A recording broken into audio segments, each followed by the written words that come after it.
నమస్తే అండి. V3 news ప్రేక్షకులకు స్వాగతం. ఈరోజు మన నాగార్జున సాగర్ నియోజకవర్గ ఎమ్మెల్యే నోముల భగత్ గారు మనతో ఉన్నారు. సార్ గురించి చెప్పాలంటే ఉన్నత చదువులు చదివి రాజకీయాల్లోకి అనుకోకుండా వచ్చి ఈరోజు తన ప్రాంత అభివృద్ధి కోసం తన వంతు పోరాటం చేస్తూనే ఉన్నారు. ప్రజాసేవకే నోముల గారి జీవితం అన్నట్టుగా అయిపోయింది. నోముల నరసింహ గారి తర్వాత మళ్ళీ నోముల భగత్ గారు ఒకరి తర్వాత ఒకరు వారసత్వం తీసుకుంటూనే ప్రాంత అభివృద్ధికి తన వంతు కృషి చేస్తూనే ఉన్నారు. సార్ BE, MBA, LLM చేసి అనుకోని పరిణామాలలో సడన్గా ఎంట్రీ ఇచ్చేశారు. వారి గురించి తెలుసుకోవాలి, మాకు తెలియని కొన్ని తెలియాలి అని మేము అనుకుంటున్నాము, మీకు తెలియని కొన్ని తెలుసుకోవాలని మీరు కూడా అనుకుంటున్నారు. రాజకీయాల్లోకి ఎంట్రీ ఇచ్చారా, లేదంటే మీరు ఆల్రెడీ ఊహించారా వస్తాను రాజకీయాల్లోకి ఎంట్రీ ఇస్తాను, నాన్న తర్వాత మీరే ఉంటారు మీరే చేస్తారు అనేసి అనుకున్నారా?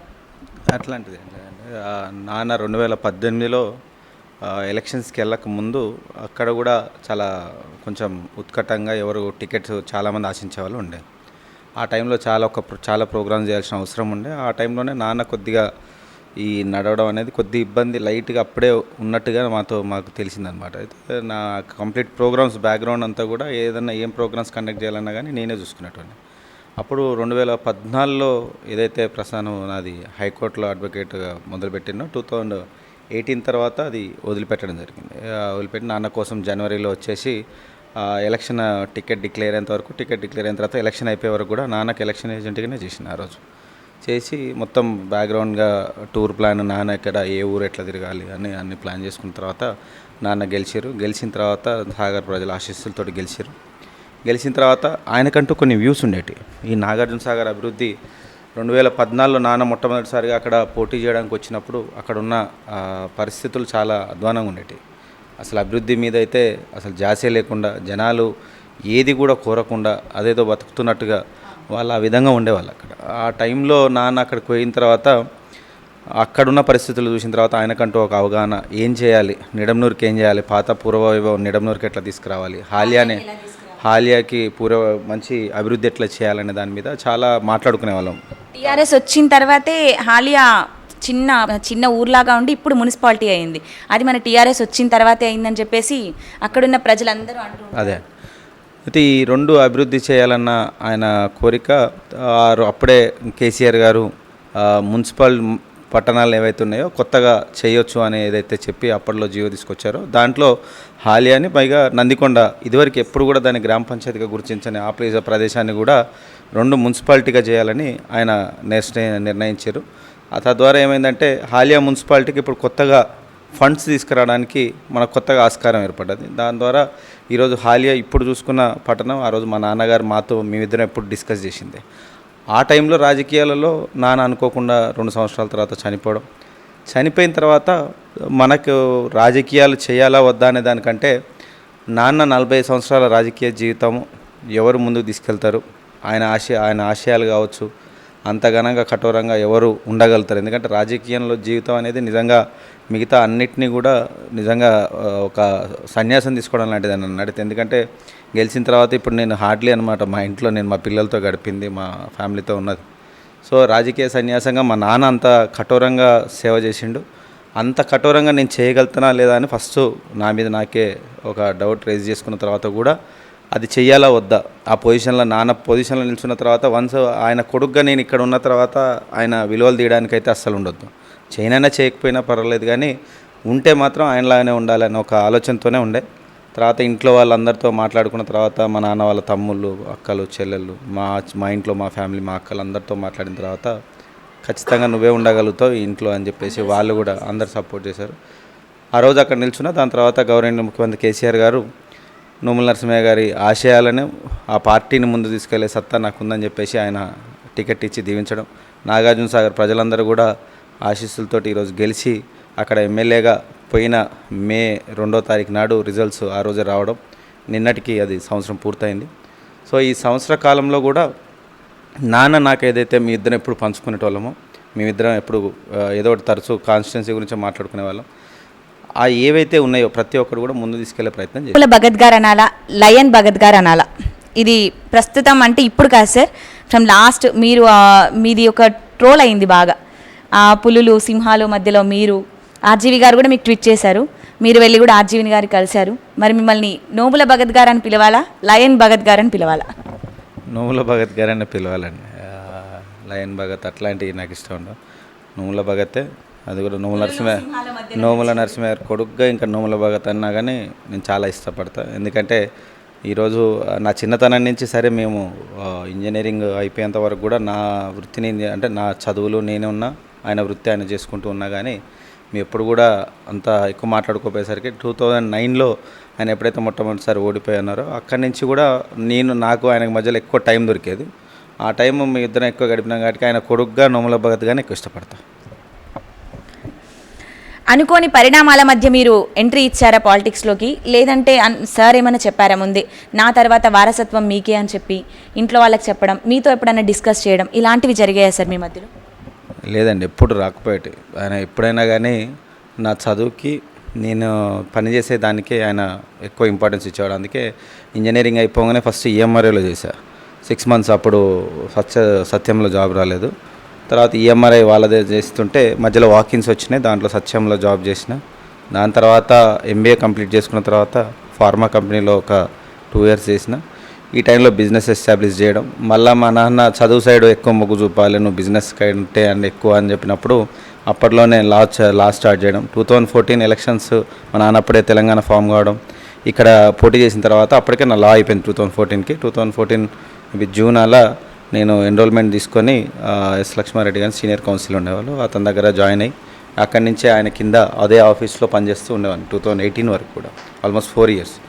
ఈ 4 years ఆయన ఎప్పుడు కూడా నువ్వు రావాలి చేయాలని ఎప్పుడు కూడా మా మధ్యలో చర్చ ఉండదండి. ఎందుకంటే నేను కూడా ఆయన ఏదో అంత త్వరగా డిరోగేట్ అవుతుంది హెల్త్ అని ఎప్పుడు అనుకోలేదు. 2018 వచ్చే వరకలా అతను కూడా నాన్న కూడా ఎప్పుడు వచ్చి నాకేదో బాగాలేదని చెప్పలేదు, నేనే గమనించిన ఇదివరకు ఉన్న ఆ ఫియర్సమ్నెస్, వాకింగ్ లేదు చిన్న తేడా, ఇబ్బంది పడుతున్నారు, అన్నీ మెయింటైన్ చేయడం కష్టం అవుతుంది. ఎందుకంటే చాలా విస్తీర్ణంలో చాలా పెద్ద కాన్స్టిట్యున్సీ నల్గొండ జిల్లాలో మాది. సో ఆ రకంగా మాకు ఇబ్బందులు అవుతున్నాయి, నాన్నకు కొంచెం ఇబ్బంది అవుతుందని చెప్పేసి నేనే మా సీనియర్ కౌన్సిల్ గారికి సార్ నేను ఇట్లా నాన్నకు హెల్ప్ చేయాలనుకుంటున్నా వెళ్తా అని చెప్పేసి అక్కడికి ఆయనకి చెప్పేసి 2018 జనవరిలో వచ్చినప్పుడు అప్పుడు కూడా నువ్వు ఎందుకు వదిలేసినావు అన్నప్పుడు నిడమనూరుకి కోర్టు తీసుకొచ్చారండి. అంటే పూర్వవైభవం కోసం కోర్టు తీసుకొచ్చాను. నేను అన్నప్పుడు చెప్పా ఇన్ని రోజులు హైకోర్టు ప్రాక్టీస్ అయిపోయింది, నేను ట్రయల్ కోర్టు ప్రాక్టీస్ అయినా చేస్తా కానీ నీతో ఉంటా, నీకు కొంచెం ఇబ్బంది పడుతున్నారు మీకు తెలియట్లేదు అని చెప్పేసి ఆ రకంగా నాన్నకు హెల్ప్గా అక్కడ ఉండిపోయినా తప్ప ఈరోజు మా మధ్యలో నువ్వే చేయాలి ఖచ్చితంగా రాజకీయ అరంగేట్రం అని చెప్పేసి ఈరోజు రాకపోయేది. కాకపోతే ఆయన హెల్ప్గా ఎప్పుడుగానే ఏమన్నా ఎలక్షన్స్ వచ్చినాయి, క్యాంపెయిన్ ఇష్యూస్ కానీ లేకపోతే ఇంకేదైనా చేయాలనుకున్నప్పుడు ఒకేసారి అంత పెద్ద వ్యాస్ట్ ఏరియా కవర్ చేయడం ఇబ్బంది అవుతుంది కాబట్టి ఖచ్చితంగా మేము అందరం హెల్ప్ ఉండేటోళ్ళం. నేను ఒక్కనే కాదు, ఇంట్లో అందరం వెళ్ళేవాళ్ళం మా కంచె. కానీ నేను పర్సనల్గా ఏంటంటే యాజ్ ఏ సన్గా మనకు కొద్దిగా బాధ్యత ఎక్కువ ఉంటుంది కాబట్టి మిగతా అన్ని బాధ్యతలు కూడా. నాగార్జున సాగర్ ప్రాంత అభివృద్ధి అంటే అప్పట్లో గవర్నమెంట్ హాస్పిటల్ ఉండే సార్, తర్వాత వర్గంలో హాస్పిటల్స్ అభివృద్ధి, ఇరిగేషన్ అభివృద్ధి 2018 తర్వాత ఇప్పుడు 2022 వరకు జరిగిన అభివృద్ధి గురించి. నాగార్జున సాగర్ నియోజకవర్గం వచ్చేసరికి ముఖ్యంగా ఏదైతే మేము 2014 అక్కడికి వచ్చేసరికి కూడా అక్కడ ఇదివరకు ఉన్న కమలా నెహ్రూ హాస్పిటల్ ఒక కమ్యూనిటీ హెల్త్ సెంటర్గా ఉండేది. దాని తర్వాత కేసీఆర్ గారు అదొక పర్యాటక కేంద్రంగా బుద్ధవనం కట్టిన తర్వాత చాలా అక్కడున్న గిరిజనులకు కావచ్చు వెనుకబడ్డ ప్రాంతానికి ఖచ్చితంగా సేవలు అందియాలని చెప్పేసి దాన్ని 100 bedded హాస్పిటల్గా పెట్టి దాదాపు 18 కోట్లతో దాన్ని అత్యాధునికంగా తీర్చిదిద్దారు. సో అక్కడ నుంచి ఇప్పుడు ఏంటంటే తెలంగాణ రాష్ట్రం తప్ప మిగతా ఏ రాష్ట్రాల్లో కూడా డయాలిసిస్ సెంటర్ ఇంత అత్యధికంగా సామాన్యులకు అందుబాటులో తీసుకొచ్చే విధంగా లేవన్నమాట. సో ప్రతి ఒక్క మూల ప్రాంతానికి ఖచ్చితంగా డయాలిసిస్ సెంటర్ రావాలనుకున్నప్పుడు నేను గౌరవనీయులు హరీష్ రావు గారు హెల్త్ మినిస్టర్ అయిన తర్వాత రిప్రజెంటేషన్ ఇచ్చిన ఒక నెల వ్యవధిలోనే దానికి శాంక్షన్ ఇచ్చారు. అదొకటే కాదు, ఏమైందంటే ఈ 6 మండలాల్లో ఉన్న పిహెచ్సి సెంటర్లు కూడా ఒక మండలానికి పిహెచ్సి సెంటర్ మనకు అలకేట్ కాకపోయినా కానీ వాళ్ళు ఇస్తానని ఒక హామీ ఇచ్చారు. మిగతా పిహెచ్సి సెంటర్ కూలిపోయే దశలు ఉండే, ఎందుకంటే ఆ కాలంలో కాంగ్రెస్ హయాంలో అక్కడ ఎప్పుడు కూడా మేము అనొద్దు కానీ అతి త్వరగా మీరు ఇప్పుడు వెళ్ళి చూసుకున్న పెదవూర పిహెచ్సి కావచ్చు, నిడమనూరు పిహెచ్సి కావచ్చు, కట్టిన 7-8 సంవత్సరాల్లోనే అది కూలిపోయే దశలకు వచ్చినాయి కంప్లీట్గా. చూసే అధ్వానమైన పరిస్థితులు ఉండే, అంటే అంత దారుణంగా కట్టినా కానీ అప్పుడున్న నా అధికారుల వరకు అడగనట్టుంది. దాని మీద మనం ఏం కామెంట్ చేయదలుచుకోవాలి. కానీ ప్రస్తుతం ఉన్న పేషెంట్స్కి వాళ్ళకి ఇబ్బంది అవుతుందని నేను ఎప్పుడైతే హరీష్ రావు గారి దృష్టికి తీసుకెళ్ళినో ఉన్న పిహెచ్సీలన్నింటినీ కూడా అభివృద్ధి చేయడానికి, అలాగే హాలియాని మున్సిపాలిటీ చేసినాం. అక్కడి నుంచి ఎవరైనా చనిపోతే కూడా సుదూర ప్రాంతాలకు తీసుకెళ్ళి నల్గొండ, మిర్యాల కూడా తీసుకెళ్ళి పోస్ట్ మార్టం చేయాల్సి వస్తుంది సార్. ఇక్కడ గర్భిణీలు ఉన్నా కానీ కమలానేరు కొంచెం దూరంగా ఉంది కాబట్టి నల్గొండ ప్రిఫర్ చేస్తున్నారు. ఇవన్నీ కూడా మనం health care, mother care, child care, mother care కూడా అక్కడ కావాలన్నప్పుడు దాన్ని ఇమీడియట్గా 30 బెడెడ్ హాస్పిటల్, కమ్యూనిటీ హెల్త్ సెంటర్గా హాలియా పిహెచ్సిని ఇమీడియట్గా శాంక్షన్ ఇచ్చేశారు. ఇట్లా వైద్య రంగానికి సంబంధించి ఎప్పటి నుంచో, ఎందుకంటే అక్కడ అంతా కూడా ఎక్కువ దుర్గంధం, ఎక్కువ ఓపెన్ కెనాల్స్ ఉండడం హాలియాలో, ఇవన్నీ దారుణంగా ఉన్న పరిస్థితుల నుంచి ఈరోజు కంప్లీట్గా దాన్ని క్లీన్ చేయించడం కావచ్చు, దాన్ని కమ్యూనిటీ హెల్త్ సెంటర్ చేసి వైద్య రంగాన్ని ఇంకా ఎవరైతే వెనుకబడ్డ వాళ్ళకు ఇంకా దగ్గరికి చేయడం కావచ్చు, ఇవన్నిట్లో ప్రాముఖ్యంగా గౌరవనీయులు ముఖ్యమంత్రి కేసీఆర్ గారి సహాయంతో నాగార్జున సాగర్ నియోజకవర్గంలో వైద్య రంగానికి సంబంధించి సంపూర్ణంగా ఈరోజు అన్ని వసతులు కల్పించే ప్రయత్నం చేస్తున్నాం. ఇరిగేషన్ సంబంధించి వచ్చేసరికి 1999లో రామ్మూర్తి యాదవ్ గారు అప్పుడు ఒక ప్రాజెక్ట్ స్టార్ట్ చేశారు. అప్పట్లో గుండమైన రామ్మూర్తి గారు ఎమ్మెల్యే ఉన్నప్పుడు. అంతకుముందున్న జానారెడ్డి గారికి ఆలోచన రాలేదు. రామ్మూర్తి యాదవ్ గారు 5 సంవత్సరాలలోనే ఈతల సైడు ప్రాంతానికి నీళ్ళు ఇవ్వాలని చెప్పేసి ఒక ప్రాజెక్ట్ స్టార్ట్ చేస్తే దాన్ని పూర్తి చేయాలన్న ఆలోచన కూడా మళ్ళా నాన్నగారు 2017 కేసీఆర్ గారి దగ్గరికి పలానా ప్రాజెక్ట్ ఆగి ఉంది అని చెప్పే వరకు కూడా దాన్ని ఎవరు ముందు తీసుకెళ్ళలే. అప్పుడు నాన్నగారు మళ్ళీ కేసీఆర్ గారి దృష్టికి తీసుకెళ్ళగానే అక్కడ కాలువ ఒకటి ఆగిపోయి ఉన్నదని చెప్పగానే ఆ కాలువని కూడా పూర్తి చేసి ఈరోజు దాదాపుగా దానివల్ల ఒక 10,000 ఎకరాల పైచలకు ఈరోజు అక్కడంతా కూడా భూసారం పెరిగి భూగర్భ నీళ్లు పెరిగి చాలా మంచిగా సస్యశ్యామలంగానే ఇరిగేషన్. ఇప్పుడు అదొకటే కాదు, మా నాన్నగారు అసెంబ్లీలో చనిపోకముందు 2018 ఎలక్షన్స్కి ఏదైతే నెల్లికల్ లిఫ్ట్ కావచ్చు, కుంకుడు చెట్టు తాండాని, ఆ తాండాలన్నీ కూడా సస్యశ్యామలం చేసే విధంగా ఆయన మంచి ఆలోచనతోటి ఏదైతే ఒక నిర్ణయం తీసుకున్నారో అవన్నీ కూడా శాంక్షన్ అయ్యి ఇప్పుడు కన్స్ట్రక్షన్ స్టార్ట్ అయింది. సో ఈ రకంగా నాగార్జున సాగర్ నియోజకవర్గంలో ఇప్పుడు నన్ను అడిగితే ఒక గుర్రంపోడు లిఫ్ట్ ఇరిగేషన్ స్కీమ్ ఉంది. అది వేరే ముందల ఇంకో పైన దేవరకొండలో ఒక ప్రాజెక్ట్ నడుస్తుంది. దాని తర్వాత దీనికి లిఫ్ట్ శాంక్షన్ ఇస్తానని హామీ ఇవ్వడం జరిగింది. ఈ లోపల నెల్లికల్ ప్రాంతం కావచ్చు, ఇప్పుడు మన కుంకుడు చెట్టుతాన ప్రాంతం కావచ్చు, దాదాపు ఒక 25,000 ఎకరాలు ఒక నెల్లిఫల్ లిఫ్ట్ ఇరిగేషన్ స్కీమ్ కింద, కుంకుడు చెట్టు తాండ కింద దాదాపు ఒక 3,000 ఎకరాలు, అట్లా భారీ ఎత్తున నీళ్లు ఇచ్చి ప్రతి ఒక్క ఎకరాన్ని కూడా సస్యశ్యామలం చేసే దిశగా కేసీఆర్ గారి అధ్యక్షతన ఈరోజు తెలంగాణలో టీఆర్ఎస్ పార్టీ ప్రభుత్వంలో అధ్యక్ష తరపున ప్రతి ఒక్క చోట కూడా జరుగుతుంది. అందులో నాగార్జున సాగర్ నియోజకవర్గం కూడా సస్యశ్యామలం కాబోతుంది. మన పక్కనే నాగార్జున సాగర్ నుండి నల్గొండ వరకు కృష్ణమ్మ మనకి అందుబాటులో ఉంటారు. అంటే వాటర్ సోర్స్ ఎక్కువ ఉంది మన దగ్గరే అనమాట. సో వరి వెయ్యాలా వద్దా అనే కన్ఫ్యూజన్లో ప్రజెంట్ అయితే మాత్రం చాలామంది రైతులు అటు ఇటు అవుతున్నారు సార్. మరి వెయ్యాలా వద్దా? మొన్నటి వరకు జరిగిన దాంట్లో కేంద్రం రాష్ట్రం మీద చెప్పుకోవడం, రాష్ట్రం కేంద్రం మీద చెప్పుకోవడం, ఇదొక దీని మధ్యలో హోరాహోరీ పోరు మధ్యలో ఢిల్లీకి వెళ్ళి అక్కడ సీఎం గారు వెళ్ళి అక్కడ మాట్లాడేసి వచ్చి నెక్స్ట్ డే ఇమీడియట్గా తన ఒపీనియన్ చేంజ్ చేసుకొని మేమే కొంటాము అనేసి చెప్పారు. అసలు దాని వెనుక జరిగిన ఆంతర్యం ఏమిటి?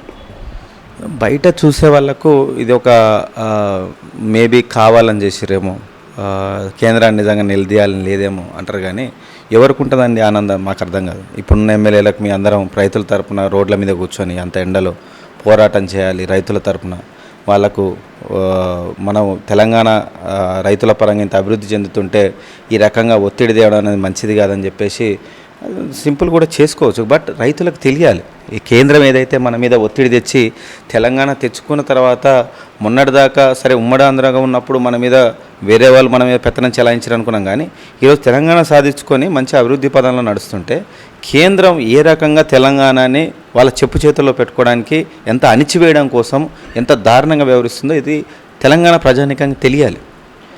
ఈరోజు 4 గోడల మధ్యలో జరిగేది ఏదో తీసుకొని డెసిషన్ తీసుకుంటే వాళ్ళకి అర్థం కాదు, లోపల ఎన్ని కష్టాలు ఉన్నాయో వాళ్ళకి అర్థం కాదు. కానీ ఇక్కడ జరుగుతున్నటువంటి ఎంత దారుణమైన అంటే ఇవి ఏం జరగకుండానే, ఇట్లాంటి ఏ అంశం రాకముందునే మేము ఎప్పుడు ధర్నా చేస్తామని మేము అనలేదు. మేము ఎప్పుడు కేంద్రం మీద ఒత్తిడి తీసుకొచ్చినాం, కానీ ఇట్లా రైతుల దగ్గర ఇట్లాంటి చేయదలుచుకోలేదు. కానీ ఎప్పుడైతే మేము అందరం కూడా కేంద్రం చేస్తున్నటువంటి ఏదైతే దురభిప్రాయాన్ని మేము ప్రజలకు చేరవేస్తూ మీటింగ్లు పెట్టారు, పోయిన వానాకాలం అప్పుడు మీటింగ్లు పెట్టి ఖచ్చితంగా కేంద్రం చేస్తున్న వైఖరి ఎట్లుందంటే ఒకవేళ రైతు కనుక ఒరేస్తే అది ఉరిలాగా మారుతుంది. ఇది చాలా గడ్డు పరిస్థితులు ఉన్నాయి రాబోయే కాలంలోని. మనం మనకు తోచిన భాషలో వాళ్ళకి చెప్పే ప్రయత్నం చేసినప్పుడు కావాలని బీజేపీ రాష్ట్ర నాయకత్వం, BJP central minister Kishan Reddy గారు కావచ్చు, బండి సంజయ్ గారు కావచ్చు, దీన్ని ఒక తప్పు ధోరణిలో, ఒక తప్పు దారిలో దీన్ని తీసుకెళ్ళి ఎందుకు కొనరు, బీజేపీ ప్రభుత్వం మాదెందుకు కొనదు, వాళ్ళు కొనకపోతే మెడలు ఉంచి కొనిపిస్తామనేసి దారుణంగా రైతులను తప్పుదో పట్టించాలని చూశారు. మేము అప్పటికే చెప్తూనే ఉన్నాం, ఇప్పటికైనా చెప్తున్నాం, ఇప్పటికి కూడా నేను నీళ్ళు ఇస్తున్నాం, భూగర్భ జలాలు పెరిగినాయి, నీళ్ళు ఇస్తున్నాం, 24 గంటలు కరెంట్ ఇస్తున్నాం. మిగతా రాష్ట్రాలలో ఎక్కడా లేని విధంగా ఇవన్నీ జరుగుతున్నాయి. ఈరోజు తద్వారా ఇంకోటి నీటి తీరువాన్ని రద్దు చేసినాం. మిగతా అంతా కూడా నీరు వాడినందుకు కూడా వాడికి ట్యాక్స్ పన్ను కట్టాలి. ఈరోజు ఇక్కడ లేదు, అది తెలంగాణలో లేదు. ఆ విధంగా రైతులకు ప్రతి ఒక్కటి కూడా ఏదైతే 60% ఉన్న రైతులకు మనకు ఎప్పుడైతే సబ్సిడీ ఇచ్చి వాళ్ళని ఆదుకుంటే వాళ్ళు సంపాదించుకునే పెట్టుబడి కుబేరులు ఏదైతే ఇప్పుడు కేంద్ర ప్రభుత్వం అంబానీ అదానీలకు ఏదైతే దోచిపెడుతుందో వాళ్ళు బ్లాక్ మనీ స్టాక్ చేసుకుంటారు. కానీ ఒక పేదింటి ఒక రైతు ఎక్కడ కూడా ఒక రైతు దాచిపెట్టుకోవడం అంతగా ఏదైనా కానీ రొటేషన్ అవుతుంది. మనీ రొటేషన్ అయినప్పుడు ఆటోమేటిక్గా ఆర్థిక అభివృద్ధి చెందుతుంది ఆ రాష్ట్రం. ఆ విధంగా పనిచేస్తున్నటువంటి కేసీఆర్ గారి ప్రభుత్వాన ఈరోజు ఏదైతే కేంద్రం కొనదు అని మేము ఎప్పుడైతే చెప్పినామో మళ్ళా అదే పార్టీకి సంబంధించినట్టు ఇటువంటి రాష్ట్ర అధ్యక్షుడు కానీ సెంట్రల్ మినిస్టర్ కానీ దాన్ని తప్పుదోవ పట్టించి మేము కొంటామని చెప్పేసి ఒక తప్పుదోవ పట్టించి దాని తర్వాత యాసంగి వచ్చిన తర్వాత మేము అనేదే జరిగింది. 1000 పదులు వేసారు, వద్దంటామంటే వేసారు. సరే వాళ్ళ మాటలు విన్నారా లేకపోతే మా అందరికీ ముందుగానే ఎంతో కొంత తెలిసిన విషయం ఏంటంటే ఎంత కాదన్నా కానీ వరి వేసే రైతు ఎవరైతే ఉన్నారో ఒక్క రోజులో మారలేడు. ఈరోజు మేము వానాకాలం నుండి వరి వేయొద్దు మీరు అని మేము చెప్పినాం. ఎందుకు చెప్పినామో కూడా మీ అందరికీ అర్థం చేసుకోవాలి. ఏదైతే ఇప్పుడు భారతదేశం పరిస్థితులు కేంద్రం వివరిస్తున్నటువంటి తీరు, భారతదేశంలో ఇదివరకు పంజాబ్ మన ఆంధ్ర రాష్ట్రం అన్నపూర్ణగా పిలుస్తారు అప్పట్లో ఆంధ్రప్రదేశ్ని. ఈరోజు తెలంగాణ అన్నపూర్ణ అయింది. తెలంగాణలో పంజాబ్ కంటే ఎక్కువ వరిని ఇక్కడ పండిస్తున్నాం. ఈరోజు తెలంగాణ పండిస్తుంది, ఆంధ్ర పండిస్తుంది, పంజాబ్ పండిస్తుంది, తమిళనాడు వాళ్ళు, కేరళ వాళ్ళు, అలాగే మిగతా రాష్ట్రాలు కూడా ఈరోజు ధాన్యాన్ని పండించడం మొదలుపెట్టినాయి. ఒకప్పుడు ఇవన్నీ పండించకపోయేవి. తద్వారా దీనికి డిమాండ్ ఉండేది. మనం చిన్నప్పటి నుంచి నేర్చుకున్న విధానం బిజినెస్ మోడల్ ఎట్లుంటుందండి, ఏదైతే అవసరం ఉంటుందో దానికి రేట్లు ఎక్కువ ఉంటాయి. భారతదేశం మొత్తం ఈరోజు వరి వైపు వెళ్ళింది కాబట్టి మనకు వాటికి కావాల్సిన మిగతాయి రోజు కూరగాయలు నిత్యావసర ధరలు ఈరోజు ఏ స్థాయికి ఎదిగినాయి. అదే నా చిన్నతనంలో మా పొలాల దగ్గరని వెళ్ళినప్పుడు ఉల్లిగడ్డ అంత రేటు ఉన్నది, ఫలానా కొత్తిమీర అంత రేటు ఉన్నది, ఫలానా ఈ కూరగాయలు అంత రేటు ఉన్నప్పుడు మనం అవెందుకు ఎట్లేదని ఎవరినైనా నిలదీస్తే వాళ్ళు ఒకటే అనేటోళ్ళు, కరెంట్ ఏడు ఉంటుంది, నీళ్ళేడు ఉంటాయి, ఇవన్నీ మనకు అయితే అసలు భూసారం మనకు అది పండుతాయంటవా కొన్ని అని వాళ్ళకు క్వశ్చన్ మార్క్ ఉండేది ఎప్పుడు కూడా. ఇప్పుడు కేసీఆర్ గారు ఏం చేశారు, ఫస్ట్ ఆఫ్ ఆల్ రైతుల ఆలోచనలకు తగ్గట్టుగా వాళ్ళకి ఏమన్నా క్వశ్చన్స్ ఏమైనా ఉండే, వాళ్ళకేమన్నా మాకు ఇవి తెలియదు కదా అనుకున్నందుకు వాళ్ళకు రైతు వేదికలు కట్టారు. రైతులందరూ కూర్చొని చర్చించడం కోసం రైతు వేదికలు కట్టారు. అందులో అగ్రికల్చర్ ఆఫీసర్స్ నిత్యం అక్కడనే ఉంటూ ఈవెన్ ఈ రైతు బంధు, రైతు బీమాలు ఏవైతే ప్రవేశపెట్టామో ఎవరికైనా రాకున్నా కానీ అదే వేదికకు కూడా మీరు వెళ్ళి మీరు తెచ్చుకోవచ్చు అవన్నీ కూడా చెప్పారు. అక్కడ ఆ భూసారానికి సంబంధించి అక్కడ ఏ పంటలు పండుతాయి, ఏవేవి రాష్ట్రంలో దేశంలో లాభసాయకంగా మనం ఎక్స్పోర్ట్ చేసుకోవడానికి ఏమి లాభం జరుగుతుంది, ఏమేమి లాభసాయకంగా ఉన్నాయో చర్చించుకోవడానికి రైతు వేదికలు ఉన్నాయి అక్కడ. ఈరోజు రైతు వేదికలను ఏర్పాటు చేసిన తర్వాత 24 గంటలు కరెంట్ ఇచ్చినాం. నా చిన్నతనంలో అట్లా ఉండకపోయేది. ఈరోజు 24 గంటలు కరెంట్, భూగర్భ జలాలు పెంచినాం మిషన్ కాకతీయ ద్వారా. తద్వారా ఏంటంటే ఈరోజు మనం వరి వేస్తూనే ఉంటే ఇదే భూసారం మొత్తం కూడా పోయి రేపటి నాడు భూమి దేనికి పనికి రాకుండా పోతుంది. ఎప్పుడైనా పంట మార్పిడి అనేది ఉండాలి. నీళ్ళు వచ్చినాయి, ఇది ఒకప్పుడు ఏంటంటే నీళ్ళు లేక ఒకసారి వరేస్తాడు, ఇంకోసారి వేరే దేశీ తక్కువ వరి ఉండేది, పత్తి ఉండేది, అన్నీ ఉండేది. ఈరోజు పత్తి తగ్గుతూ పోతుంది. ఇంకోటి భూసారం ఎప్పుడైతే నేల జాలు పడుతుందో అప్పుడు ఏమవుతుందంటే ఈ సిట్రస్ సంబంధించినటువంటి పంటలు పండవు. ఏవి కావచ్చు, బత్తాయి కావచ్చు, నిమ్మ కావచ్చు, ఇవన్నీ పండకుండా పోతాయి. కొంత ఏరియా మెట్ట పొలాలు ఉండి కూడా భూగర్భ జలాలు అందుతుంటే వాళ్ళు ఈ పంట కంటే మళ్ళీ వాళ్ళు కూడా వరికే వస్తున్నారు. మేము వాళ్ళందరికీ తెలియజేస్తున్నాం, మెట్ట పొలాలు కొద్ది గొప్ప ఉంటే మీరు అది అదృష్టంగా భావించండి. ఈరోజు రాష్ట్రంలో బత్తాయి ధర, ఈరోజు రాష్ట్రంలో నిమ్మకాయ ధర ఈరోజు ఒక 5 రూపాయలకు ఒక నిమ్మకాయ ఈరోజు మార్కెట్లో హైదరాబాద్లో దొరుకుతుంది. ఒకప్పుడు అట్లా చాలా తక్కువ. మాకు నగరికల్ నియోజకవర్గం మా నాన్న ఉన్నప్పుడు మాకని తోటలు ఉండేటి, 20 ఎకరాలు నిమ్మ తోటలు ఉండేటి. ఆ నిమ్మ తోటలు ఒకప్పుడు ఒక బస్తా మొత్తం కలిపి 200 కమ్మేటోళ్ళు. అట్లాంటిది ఇప్పుడు ఒక్క నిమ్మకాయ 5 రూపాయలు. మేము అనేది వాళ్ళని రిక్వెస్ట్ చేస్తున్నాం, ఏదైతే జాలువారిన పొలాలు ఉన్నాయో అక్కడ ఒరే వేసుకోండి, కానీ మిగతా చోట వచ్చేసరికి మీరు పంట మార్పిడి చేసినట్టయితే మీకు లాభసాయకంగా అవుతుంది. ఇటు వీళ్ళకు లాభం అవుతుంది, అటు వాళ్ళకు లాభం అవుతుంది. మీకు భూగర్భ జలాలు పెరిగినాయి, మోటార్లు మోటార్లు వేస్తే 35 ఫీట్లు 40 ఫీట్ల నీళ్ళు వస్తున్నాయి, 24 గంటలు కరెంట్ ఇస్తున్నాం. ఎంత కావాలో నీళ్ళు అంతా వాడుకోండి, మంచిగా మిగతా పంటల వైపు మారినప్పుడు కొంచెం బంగారాన్ని పండియొచ్చు మీరు అనే తపనతోటే ఇది చెప్తున్నాను తప్ప పంట మార్పిడి అనేది ఇప్పుడు ఏదైతే మరీ దారుణంగా ఏదో రాహుల్ గాంధీ వస్తున్నారంట. రేవంత్ రెడ్డి గారు మొన్న మా నాగార్జున సార్ నియోజకవర్గం వచ్చి మీటింగ్ పెడుతూ కావాలని మిమ్మల్ని మోసం చేసిండు, 1000 పదులు వేయొద్దని చెప్పిండు, ఈరోజు 1000 పదులు కొంటుండని చెప్పి కావాలని తప్పుతో పట్టిస్తున్నాడు. వీళ్ళు మరీ ఎంత దారుణం అంటే దొంగలు పడ్డ 6 నెలలకు వచ్చి కుక్కలు మరిగినట్టు రైతుల కష్టాలు వస్తున్నాయని చెప్పేసి వానాకాలం నుంచి మేము మొత్తుకొని వానాకాలం నుంచి మేము కేంద్ర ప్రభుత్వం మీద దాడి చేస్తుంటే వీళ్ళకు నిమ్మకి నీరెత్తినట్టుగా ఎవరు మాట్లాడలే. కానీ ఈరోజు మేము అన్ని కష్టాలు ఈరోజు కేంద్ర ప్రభుత్వ వైఖరి చూసిన తర్వాత ఇక వాళ్ళ మొండితనానికి మేము రైతుల్ని బలి కానియమని చెప్పేసి ఇన్ని భరిస్తున్నాం, రైతులను భరించడం పెద్ద కష్టమా అని చెప్పేసి ఈరోజు ఆయన ముందుకొచ్చి ఒడ్లు నేను కొంటలే అన్న తర్వాత దాన్ని తప్పుదో పట్టిస్తూ ఈరోజు రైతు సంఘర్షణ సభ అని చెప్పేసి దానికి ఒక కొత్త పేరు పెట్టేసి రాహుల్ గాంధీని ఇప్పుడు తీసుకొచ్చి రైతుల కోసం ఏదో ఉద్ధరిస్తున్నట్టుగా. ఏం వాళ్ళకు 2014 ముందు వాళ్ళ అధికారం లేదా? అప్పుడెందుకు 24 గంటలు కరెంటీ లేదు? అప్పుడెందుకు నీటి తీరువ రద్దు చేయలేదు? అప్పుడెందుకు భూగర్భ జలాలు పెంచలేదు? ఆ రోజు తెలంగాణలో భూమి రేట్లు 2 లక్షలకు 1 ఎకరం, 1 లక్షకు 1 ఎకరం. ఈరోజు 20 లక్షలు 15 లక్షలు మినిమంగా ఎక్కడో మారుమూల ప్రాంతంలో. అట్లాంటిది రోడ్డు మీదకి వస్తే 50 లక్షలు, కోటి రూపాయలు. కొంచెం ముందు పోతే 30 లక్షలు మించింది ఎక్కువ ఎకరం కూడా దొరకట్లేదు. ఈరోజు తెలంగాణలో 1 ఎకరం ఈక్వల్ టు ఆంధ్రాలో 2 ఎకరాలు అయింది. ఒకప్పుడు ఆంధ్రాలో 1 ఎకరం కొనుక్కుంటే ఇక్కడ 10 ఎకరాలు కొనుక్కున్నారన్న సామెత ఉండేది, అన్న నానుండి ఉండేది. ఈరోజు తెలంగాణలో 1 ఎకరం అమ్ముకుంటే అక్కడ 2 ఎకరాలు కొనే స్థాయికి ఎదిగినామంటే ఇది కేసీఆర్ గారి గొప్పతనం కాదా? రైతులకు మనం ఇచ్చినటువంటి ఆ రకమైనటువంటి సంపూర్ణంగా వాళ్ళకి సంక్షేమ విధంగా మనం పెంచినట్టు విధం కాదా? అయినా కానీ ఏదో రూపంలో వాళ్ళు పబ్బం గడుపుకోవడం కోసం, ఏదో తప్పుదారి పట్టడం కోసం ఒక మంచి ఆలోచన చేసిన నాయకుడు, నిరంతరం పేదల పక్షాలు ఆలోచిస్తున్నటువంటి నాయకుడు కేసీఆర్ గారు. ఆయన తప్పుదో పట్టించినా కానీ రైతులు ఈరోజు నమ్మే పరిస్థితి లేరు. ఎందుకంటే ఒకప్పుడు చనిపోయిన రైతింటికి ఎవరైనా వచ్చి 10,000 మాలాంటి పెద్దవాళ్ళు పోయినప్పుడు సార్ దహన సంస్కారాలు లేదు సార్, ఎక్కడ దహనం చేసుకోవాలో తెలియదు సార్ అన్నప్పుడు ఈరోజు అట్లాంటి వాళ్ళ కోసం వైకుంఠ ధామాలు కట్టినాం. ఈరోజు మేము 10,000 ఇవ్వడం కాదు, కేసీఆర్ గారు రైతు బీమా ద్వారా గుంట భూమి ఉన్నా కానీ 5 లక్షలు వాళ్ళ ఇంటికి చేరవేస్తున్నారు. ఎవరు ఇస్తారండి? అంత మంచి ఆలోచన ఎవరు చేశారు? ఇంతమంది సీఎం ముఖ్యమంత్రులు అయ్యారు, వెళ్ళిపోయారు. ఏ రోజన్నా కానీ రైతులను ఆదుకోవచ్చు అన్న ఒక ఆలోచన వచ్చిందా? అందుకే చుట్టుపక్కల ఉన్న రాష్ట్రాలు కూడా మాకు కేసీఆర్ లాంటి సీఎం కావాలంటుంటే వీళ్ళకి మాత్రం ఏం లేదు, పదవి కావాలంతే, పదవి కావాలి, అవన్నీ కావాలి. అందుకే చెప్తున్నాం కదా, దొంగలు పడ్డ 6 నెలల కుక్కలు మురిగినట్టు మేము దొంగలు పడ్డారు అన్నప్పుడు మేమందరం వెళ్ళి రైతులను ఆదుకోవడం చూస్తే వీళ్ళు 6 నెలల తర్వాత అంతా బాగా అయిపోయిన తర్వాత అన్నీ చూసిన తర్వాత ఇప్పుడు వచ్చి మేము ఆదుకుంటాం రైతు సంఘర్షణ సభ మీద. మీరు వచ్చి చేసేది ఏంది? మేము ఆల్రెడీ అన్నీ చేసి చూపిస్తున్నాం కదా, మీరు కొత్తగా చేయాల్సిందేంది? పెరిగిన రేట్ల దృష్ట్యా కేంద్రం మీద రాష్ట్రం, రాష్ట్రం మీద కేంద్రం రెండు వేసుకుంటున్నారు. బట్ ఈ రెండింటి మధ్యలో సామాన్యుడి జీవితమే నలిగిపోతుంది సార్. మరి పెరిగిన రేట్లని తగ్గించాలి అని చెప్పి రాష్ట్ర ప్రభుత్వం అనుకోవట్లేదా?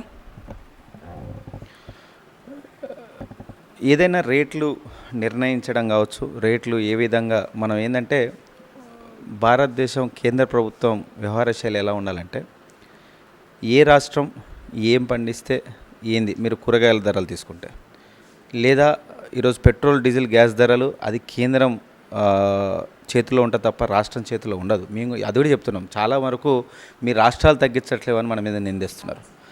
మేము ఇప్పటికీ చెప్తున్నాం, కేసీఆర్ గారు కావచ్చు, కేటీఆర్ గారు కావచ్చు, మొన్న కూడా మీటింగ్లో అందరు చెప్పారు, ఏది మేము రాష్ట్రం ఏర్పడ్డ తర్వాత ఇంతవరకు ఒక్కసారి కూడా మాదైతే రాష్ట్రానికి సంబంధించిన ట్యాక్స్ ఉందో మేము ఇంతవరకు పెంచలేదు.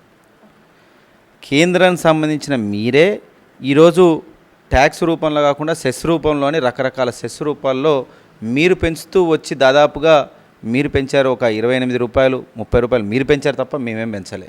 మీరే కనుక తగ్గిస్తే ఈరోజు మళ్ళీ అది 70 రూపాయలకు వస్తుంది, 80 రూపాయలకు వస్తుందని మేము తెలియజేస్తున్నాం. ఇప్పటికైనా చెప్తున్నాం, వాళ్ళ ఆలోచన ఏంటంటే కేంద్రం ఆలోచన ఇది జనాలకు అర్థం కావాలండి. ఎందుకు కేంద్రం పెంచి మనల్ని తగ్గించమంటుందో మీకు తెలియజేస్తా. ట్యాక్స్ రూపంలో వసూలు చేస్తే ఏదన్నా కూడా అది రాష్ట్రాలకు పంచిపెట్టాల్సి వస్తుంది. వీళ్ళు ఈరోజు ట్యాక్స్ రూపంలో కాకుండా సెస్ రూపంలో తీసుకుంటూ ఆ సెస్ రూపంలో తీసుకున్నప్పుడు మనకు వాళ్ళకు జవాబుదారీతనం రాష్ట్రాలకు చెప్పే ఎక్కడ ఖర్చు పెట్టారు, ఏ రాష్ట్రానికి ఎంత ఇచ్చారని అడిగే హక్కు కోల్పోతాం. ఏదైతే ట్యాక్స్ రూపంలో పెట్టింది మాత్రమే మనం అడగగలుగుతాం, మా రాష్ట్రం ఇంత కట్టింది ఎంత తిరిగి వస్తుంది దాని మీద. కానీ సెస్ రూపంలో పోయిందని మనం అడగడానికి లేదు, వాళ్ళు ఎక్కడైనా పెట్టుకోవచ్చు. ఈరోజు తెలంగాణలో తీసుకొచ్చినటువంటి వాళ్ళకు వచ్చినట్టు ఇన్కమ్ని కూడా తీసుకెళ్ళి వేరే కాడ పెట్టవచ్చు. అదే జరుగుతుంది ఈరోజు. సౌత్ స్టేట్స్ ఏవైతే ఉన్నాయో వీటన్నిటి దగ్గర నుంచి వచ్చిన సంపద తీసుకెళ్ళి నార్త్ దగ్గర పెడుతున్నారు. ముఖ్యంగా ఆ ఒక్క విధానంలోనే ఈరోజు మేము అందరికి తెలియజేసేది ఏంటంటే తెలంగాణ ఈరోజు 11వ లార్జెస్ట్ స్టేట్ అయినా కానీ వాళ్ళు అతి చిన్న రాష్ట్రంలో 11 రాష్ట్రం అయినా కానీ మనం 4వ అతిపెద్ద రాష్ట్రంగా కేంద్రానికి మనం తిరిగి ఇస్తున్నాం. వాళ్ళు మనకు తిరిగి ఇచ్చేది, మనం వాళ్ళకి రూపాయి ఇస్తే వాళ్ళు పావులో కూడా మనకు తిరిగి ఇవ్వట్లేరు. కేంద్రం మనకి ఏమి ఇవ్వట్లేదు అనే దాని మీద మనకి ఇది. ఈరోజు మీరు అడిగిన ఫ్యూయల్ ప్రైజెస్ ఏమున్నాయో ఇవన్నీ వాళ్ళ చేతుల్లో ఉన్నాయి. కేంద్రం మన మీద ఇన్ని రకాలుగా ఒత్తిడి చేస్తున్నది. ఒక ప్రైజెస్ దగ్గర వచ్చేసరికి వాళ్ళని చేయమనండి, జిఎస్టీకి తీసుకురమ్మనండి, ఎవరు వద్దంటారు? ఇప్పుడు వాళ్ళు ఇన్ని చట్టాలు చేయగలిగినప్పుడు మనకు సంబంధం లేకుండా ఆ చట్టం మనతో సంబంధం ఏముంది? చేయాల్సిందే. చేసి మేము జిఎస్టీల పరిధిలో తీసుకొచ్చినాం, రాష్ట్రాలు దాన్ని ఆహ్వానించట్లేమని ఒక మాట అనొచ్చు కదా. ఇదే గుజరాత్లో వీళ్ళు ఈయననే ముఖ్యమంత్రిగా ఉన్నప్పుడు ఎన్నోసార్లు ఉద్యమం చేశారు, ఇవన్నీ కూడా చేయాలి, ఇది పరిధిలోకి తీసుకురావాలి అని చెప్పేసి, జిఎస్టీ పరిధిలో తీసుకురావాలి. ఆయన కూడా ఉద్యమాలు చేశాడు.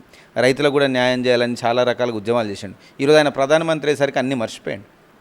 ఈరోజు కేవలం వాళ్ళు కేంద్రంలో ఉండి వాళ్ళ గుజరాత్ మిగతా వాళ్ళంతటా వాళ్ళే కుబేరులు కావాలి, వాళ్ళ పార్టీ జీవితాంతం వాళ్ళే ఉండాలని చెప్పేసి ఒక దుర్బుద్ధితోటి ఈరోజు వాళ్ళు వ్యవహరిస్తున్నారు.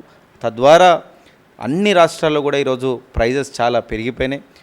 ఇంకా వాళ్ళకు దూరదృష్టి లేదండి. ఇంకోటి ఏ రకంగా అంటే ఈరోజు ఏ పంట ఎక్కడ ఏం అవసరము ఏమిద్దాం. ఎందుకంటే ఈరోజు 2014లో తెలంగాణ ఇక్కడ ప్రభుత్వం ఏర్పాటు చేస్తే కేంద్రంలో వాళ్ళు మనకంటే ఒక 2 వారాల ముందు వాళ్ళు ప్రభుత్వం ఏర్పాటు చేశారు. వాళ్ళు ఇచ్చిన హామీలు ఏ విధంగా ఉండే? వాళ్ళు ఇచ్చిన హామీలలో ఖచ్చితంగా ప్రతి ఇంటికి నల్లా ఇస్తామని చెప్పారు, భూగర్భ జలాలు పెంచుతామని చెప్పారు, 24 ఉచిత కరెంట్ అన్నారు, ప్రతి అన్నారు, 15 లక్షలు ఇంటింటికి ఇస్తా, ఒక అకౌంట్లో పడితే అన్నారు, ప్రతి మనిషికి అన్నారు. ఈ రకంగా వాళ్ళకు నోటికి ఏది వస్తుంది చెప్పారు. ప్రజలు నమ్మినాం, ఎందుకంటే ఆ రకంగా బ్లాక్ మనీ ఉందేమో అని చెప్పి మనం నమ్మిరు, వస్తుందని నమ్మినాం. కానీ ఈరోజు వాళ్ళందరూ మోసం చేస్తూ వెళ్తున్నారు. మన రాష్ట్ర ప్రభుత్వం మనల్ని ఆదుకోవాలని చూస్తుంది. మన రాష్ట్ర ప్రభుత్వం మన చేతులు ఎంత ఉందో మనమే చేయగలుగుతాం, అంతవరకే చేయగలుగుతాం. మిగతాదంతా కేంద్ర ప్రభుత్వం చేయాలి. అందుకే చెప్తున్నాం, ఇది విఫలమైన కేంద్ర ప్రభుత్వం. దీన్ని ఖచ్చితంగా ఓడించాల్సిన అవసరం ఉంది, ఇది బుద్ధి చెప్పాల్సిన అవసరం ఉంది. 1 నెలలో 2 నెలల్లో ఏదో ఒకటి చేసి దాని బుద్ధి చెప్పలేని పరిస్థితులు ఉంటే మాత్రం ఖచ్చితంగా అన్ని రాష్ట్రాలు నష్టపోయే పరిస్థితులు ఉన్నాయని చెప్పేసి మేము అందరం కూడా అందుకే తెలియజేస్తున్నాం. ఆ విధంగానే మేము ముందుకు పోతున్నాం. మరి తెలంగాణ రాష్ట్రం అప్పుల్లో కూరుకుపోయింది. నెక్స్ట్ మరి తెలంగాణ వస్తుందా, టీఆర్ఎస్ పార్టీ వస్తుందా లేదా అనేది అందరికీ ఇప్పుడు ఒక క్వశ్చన్ మార్క్ సార్. దాని మొత్తము 29 రాష్ట్రాల్లో ఒక యూనియన్ టెరిటరీ అయిన తర్వాత ఇప్పుడు 28 రాష్ట్రాలమ్మ. 28 రాష్ట్రాల్లో తెలంగాణ అప్పు తీసుకుంటూ అప్పుపడ్డ రాష్ట్రాల్లో మనది 24వ రాష్ట్రమో 25వ రాష్ట్రమో, దాదాపు కింది నుంచి 4వ స్థానం ఎంతో. మనకన్నా దారుణంగా అప్పులు తీసుకున్న రాష్ట్రాల్లో గుజరాత్ ప్రథమ స్థానంలో, అట్లాంటి బీజేపీ రాష్ట్రాలన్నీ కూడా ముందు స్థానంలో ఉన్నాయి. మనకు మాత్రం కింద నుంచి 4వ స్థానమే ఏదో ఉంది. మనము అట్లా కూడా అప్పుని సమర్థించట్లేము. ఎక్కడ అప్పు చేయాలి, ఎక్కడ ఇన్వెస్ట్ చేస్తే ఏమొస్తుంది, ఫలానా రాష్ట్రానికి ఫలానా ఇప్పుడు ఒక రైతుకి సంబంధించిన రైతు బంధు తరపున ఎకరాకు 10,000 ఇస్తున్నాం ఒక సంవత్సరానికి. ఈ రకంగా ఎకరాకి 10,000 ఇచ్చినప్పుడు రైతు ఎప్పుడైనా దాచుకోడు, జోబులో పెట్టుకోడు, మళ్ళీ తిరిగి ఖర్చు పెడుతుంటాడు. ఎప్పుడైతే రొటేషన్ అవుతుందో ఇన్కము, అది మళ్ళీ ఆర్థిక అభివృద్ధికి తోడ్పాటుకుంటా తప్ప ఇదేదో వాళ్ళు దాచిపెట్టుకొని బ్లాక్ మనీగా ఉండదు. అందుకోసమే ఈరోజు అప్పు తీసుకున్నా కానీ రైతు ఆయన సంక్షేమం పెంచడం కోసం ఈరోజు దళిత బంధు ఇస్తున్నాం. దళితులకు ఒక 10 లక్షలు ఇవ్వడం అనేది ఎవ్వరూ చేయలేరు. వాళ్ళకి అర్థం కూడా కాదు. చాలామందికి ఏంటంటే దాన్ని తప్పుదో పట్టించే ప్రయత్నం ఎక్కువ చేస్తున్నారు. మేము ఇప్పటికీ చెప్తున్నాం, మొత్తం భారతదేశం మొత్తంలో కూడా, ఈవెన్ తెలంగాణలో కూడా ఏదన్నా ఇంకా వెనకబడి ఇంకా ఏదన్నా కొంచెం దూరంగా పెట్టి వాళ్ళని వ్యవహరించే ఏదైనా ఒక కమ్యూనిటీని చూస్తున్నారంటే అది దళితులనే. ఆ దళితులని ముందు వరుసగా తీసుకురావడం కోసం కేసీఆర్ గారు ఒక దళిత బంధు పెట్టి వాళ్ళని అబవ్ పావర్టీ లెవెల్కి, వాళ్ళకి బిలో పావర్టీ బీపీఎల్ ఉంటుంది, ఏపీఎల్ ఉంటుంది, అబవ్ పావర్టీ లెవెల్కి వాళ్ళని తీసుకొస్తే వాళ్ళు ఆ రకంగా లెవెల్ నుంచి వాళ్ళని దళితులను మనం ఎప్పుడైతే మనం పక్క జరుపుతామో తద్వారా వాళ్ళని మంచిగా దళితులందరినీ కూడా అబవ్ పావర్టీ లెవెల్కి తీసుకొచ్చిన తర్వాత వాళ్ళని సంక్షేమ వైపు నడిపించిన తర్వాత వాళ్ళ ఇల్లులు కూడా వెలుగులు నింపుతాయని మాత్రం మేమందరం కూడా నమ్ముతున్నాం. ఆ విధంగా కూడా తయారవుతున్నాయి. దీంట్లో ఇప్పుడు కొంతమంది ప్రతిపక్ష నాయకులు ఏమనడం అంటే అది వాళ్ళ కార్యకర్తలకు ఇస్తున్నారు.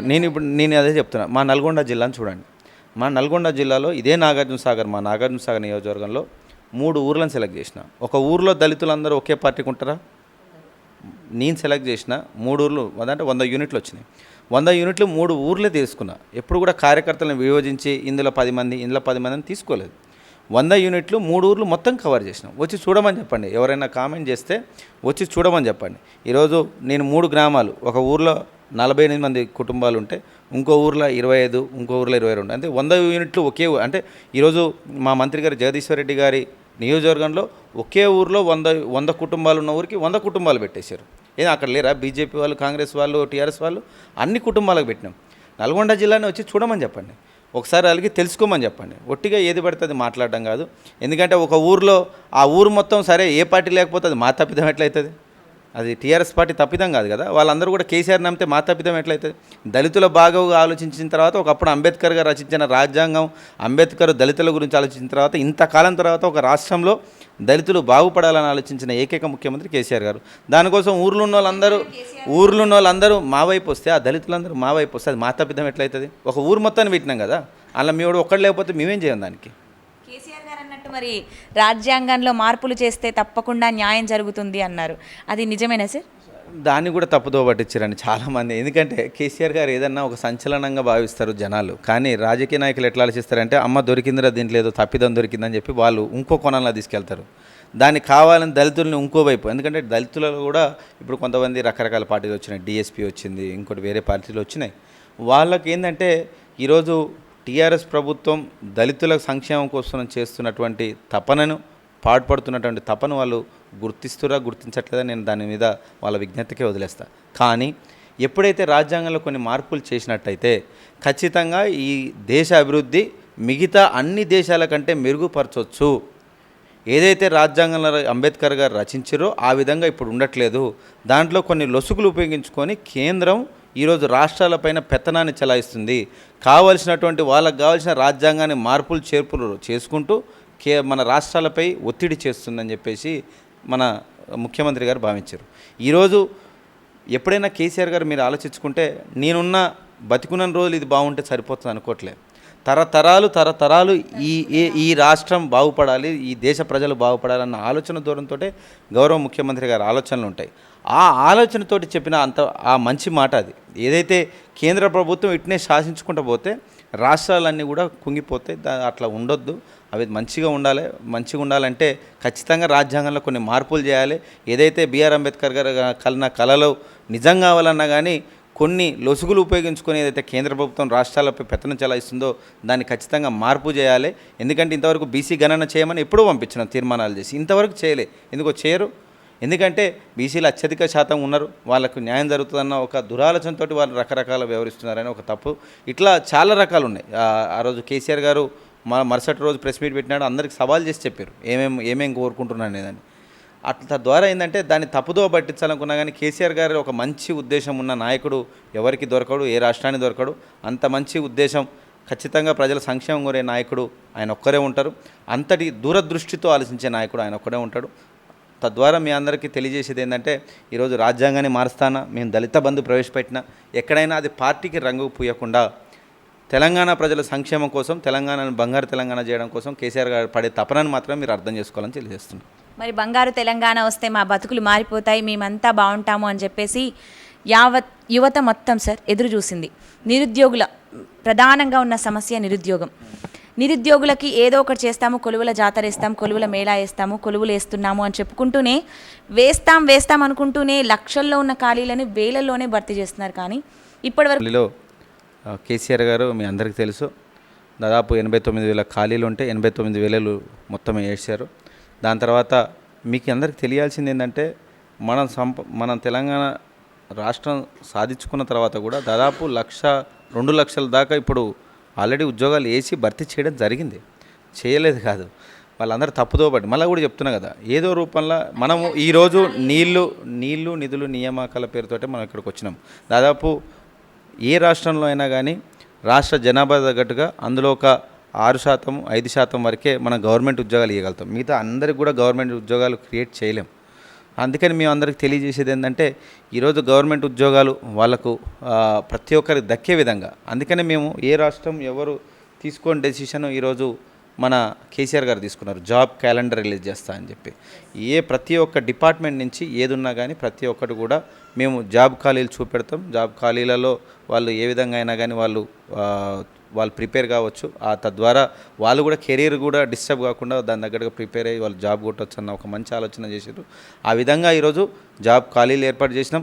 మొన్న చూసుకుంటే మనం కానిస్టేబుల్ ఎస్ఐది రిలీజ్ చేసినాం, గ్రూప్ 1 చేసినాం, మనం మిగతాది కూడా ఆబ్కారీది రిలీజ్ చేసినాం. తద్వారా ఏదైతే కేసీఆర్ గారు చెప్పారో అవన్నీ చేస్తూ వస్తూనే ఒక జాబ్ క్యాలెండర్ కూడా రూపకల్పన జరుగుతుంది. ఆ జాబ్ క్యాలెండర్ ప్రకారం కూడా ఒక విద్యార్థి బయటకు వచ్చిన తర్వాత ఆయన జీవితం దానికోసమే వృధా చేస్తూ ఆగకుండా ప్రైవేట్ రంగం వైపు కూడా ఈరోజు కేటీఆర్ గారి అధ్యక్షత మీరు చూడొచ్చు, కొన్ని వందల కంపెనీలు నిన్నటికి నిన్న మీరు చూడొచ్చు. రేడియంట్ కంపెనీ సంస్థ కింద దాదాపు శాంసంగ్ కావచ్చు, వన్ ప్లస్ కావచ్చు, సోనీ కావచ్చు, పానాసోనిక్ కావచ్చు, ఇట్లాంటి మంచిగా ముందు వరుసలో ఉన్నటువంటి టీవీ కంపెనీలు దాదాపు 25% ఒక హైదరాబాద్ తెలంగాణలో తయారయ్యే విధంగా నిన్న 2వ యూనిట్ ఓపెన్ చేసింది. అంటే దేశంలో ప్రతి 4 టీవీలలో ఈరోజు ఒక టీవీ ఖచ్చితంగా తెలంగాణలో తయారవుతుంది. ఈరోజు ఎక్కువ శాతం ఉద్యోగ అవకాశాలు కల్పిస్తున్నటువంటి ఏకైక రాష్ట్రం తెలంగాణ రాష్ట్రం. బట్ కేంద్రంలో చూసుకుంటే మీరు అదే కంపారిజన్ మళ్ళీ చేస్తే ఈరోజు అన్ని ప్రభుత్వ రంగ సంస్థలన్నింటినీ కూడా అమ్మివేస్తూ ఎల్ఐసి కావచ్చు, ఎయిర్ ఇండియా కావచ్చు, నిన్నటికి నిన్న పవన్ హన్స్ కావచ్చు, ఇట్లా వేల జాబులకు సంబంధించిన గవర్నమెంట్ ఉద్యోగాలను మాత్రం వాళ్ళని కంప్లీట్గా ప్రైవేట్ రంగానికి తక్కువ ధరకు అమ్మడం. మరీ దారుణం ఏంటంటే నిన్న చూసుకుంటే దాదాపు అది 3,000 పైచిలకు కోట్లకు ఉన్న విలువ గల ఆ ప్రాపర్టీని 211 కోట్లకు కేవలం 6 నెలల ముందల కన్సార్టియంగా స్టార్ 9 కన్సార్టియంగా ఏర్పడినటువంటి ఒక సంస్థకి దీన్ని అమ్మడం జరిగింది. వాళ్ళకి ఎట్లాంటి ఎక్స్పీరియన్స్ లేదు, కానీ దీన్ని అమ్మేయడం జరిగింది. ఇంత దారుణంగా ఈరోజు కేంద్ర ప్రభుత్వ రంగ సంస్థలన్నింటినీ మనకు పావలకు ఆటానాకు దాన్ని అమ్మేయడం నిజంగా దారుణంగా ఉందండి. ఎందుకంటే ఇది దేశ ప్రజలు తొందరగా గమనించకపోతే దేశానికి తీరని నష్టం ఉంటుంది. ఎందుకంటే ఒకసారి అమ్మేసిన తర్వాత తిరిగి తీసుకునే ఆస్కారం కేంద్ర ప్రభుత్వం దగ్గర లేదు. ఇదివరకు కూడా కేంద్ర ప్రభుత్వం ఏదైనా సంస్థను అమ్ముతా అన్నప్పుడు రాష్ట్ర ప్రభుత్వం మేము కొనుక్కుంటా అనే హక్కు కల్పించేది. ఇప్పుడు రాష్ట్ర ప్రభుత్వానికి కొనుక్కునే హక్కు కూడా తీసేసింది. ఇది ఏ రకంగా కూడా ప్రభుత్వ రంగ సమస్యలు ఉండొద్దు. వెనకబడ్డ సామాజిక వర్గానికి ఏదైతే హక్కు ఉందో, మాకు అందులో వాటా ఉందో, ఉద్యోగాల వాటా ఉందో, ఆ వాటా తీసేయాలంటే అన్ని ప్రైవేట్ రంగ సంస్థలు అయితే ఇది వాళ్ళకు అడగలేరు అని చెప్పేసి ఒక దుర్బుద్ధితోటి పోతున్నది. ఈరోజు నేను అదే కోరుతున్నా, వెనకబడ్డ సామాజిక వర్గ పేరుతోటి మొదలైన పార్టీలు అన్నీ కూడా ముక్త కంఠంతో పోరాటం చేయాల్సింది కేంద్ర ప్రభుత్వం మీద. ఎందుకంటే వాళ్ళు వ్యవహరిస్తున్నటువంటి శైలి ఈరోజు మన తెలంగాణలో కాదు దేశంలో ఉన్న నిరుద్యోగులందరికీ కూడా ఖచ్చితంగా ఇది ఏదో ఒక నాడు ఖచ్చితంగా మనకు తిప్పి కొడుతుంది. ఆ దూరం ఎక్కువ రోజులు మనం టైం తీసుకుంటే మాత్రం ఖచ్చితంగా అది మనకు దెబ్బతింటం కావచ్చు. ప్రతి ఒక్కరు కూడా ముక్తకంఠంతో దాన్ని ఖండించాల్సిన అవసరం ఉంది. ఖచ్చితంగా కేంద్ర ప్రభుత్వం మార్చాల్సిన అవసరం ఉంది. ఈ విషయంలో మీరు ఎలాంటి మార్పును కోరుకుంటున్నారు? రాజకీయాల్లో ఖచ్చితంగా మార్పు అనేది తెలంగాణ సాధించుకున్న తర్వాత ఈరోజు తెలంగాణలో ఎంత బంగారు తెలంగాణ అవుతుందో, బంగారు తెలంగాణ కోసం ప్రతి ఒక్కరి జీవితంలో పేదల వెలుగులు నింపడం కోసం కేసీఆర్ గారు పడే తపన అందరం చూస్తున్నాం. ఈరోజు ఒక రాష్ట్రం ఒక్కటే, కేంద్రం అనేది అతి పెద్దది, రాష్ట్రం చాలా చిన్నది. ఈరోజు రాష్ట్రం ఒక్కటే ఎదురుకుంటూ దీన్ని బాగు చేయాలి, బంగారు తెలంగాణ చేయాలంటే సరిపోదు. కేంద్రం తన సపోర్ట్ ఖచ్చితంగా రాష్ట్రాలకు కావాలి. కేంద్రం ఎప్పుడైతే రాష్ట్రాలు పేదరికంలో ఉన్న వాళ్ళకు మేము మేలు చేస్తాము, పేద ప్రజలకు మేలు చేస్తామని రాష్ట్ర ప్రభుత్వం చూస్తుంటే, పైన కేంద్ర ప్రభుత్వం మాత్రం పేదలను మేము ఇబ్బంది పెడతాం, మొత్తం కడుపు బాగా సంపాదించేటోళ్ళకి ఆస్తులు కూడా పెడతాం అనే వ్యవహార శైలి ఉన్నప్పుడు, రెండు పొంతలు అయినప్పుడు ఇక్కడ అభివృద్ధి అనేది, సంక్షేమం అనేది కొంచెం కుంటుపడుతుంది, కొంచెం స్లో అవుతుంది. మేము అందరం ఒకటే కోరుకుంటున్నాం. అందుకే ఈరోజు కేసీఆర్ గారు ఏదైతే కేంద్ర రాజకీయాలను శాసించాల్సిన అవసరం ఉంది. దేశంలో ఉన్న రైతులందరూ కూడా సంక్షేమ పదంలో నడవాలంటే అక్కడ కేంద్ర ప్రభుత్వం మారాల్సిన అవసరం ఉంది. తద్వారానే ప్రతి ఒక్క పేదింట్లో వెలుగులు నింపొచ్చు. అన్ని రాష్ట్రాలు కూడా ఈరోజు తెలంగాణ రాష్ట్రంలో జరుగుతున్న అభివృద్ధి అన్ని రాష్ట్రాల్లో రోడ్లది కావచ్చు, కరెంటు కావచ్చు, ఉద్యోగాలు కావచ్చు, పర్యాటక రంగం కావచ్చు, ఇట్లా ప్రతి ఒక్క రంగంలో కూడా అభివృద్ధి చెందాలంటే ముందల కేంద్ర ప్రభుత్వం ఆలోచన మారాలి. వాళ్ళను మార్చలేం కాబట్టి ఈరోజు వాళ్ళని గద్దె దింపాలన్న ఆలోచన ఉంది. ఈరోజు అట్లాంటి ఆలోచనతోనే ప్రతి ఒక్కరు కూడా ఆలోచించిన ఒక ఆలోచన మాత్రం మాకుంది. థ్యాంక్ యూ అండి. Thank you sir.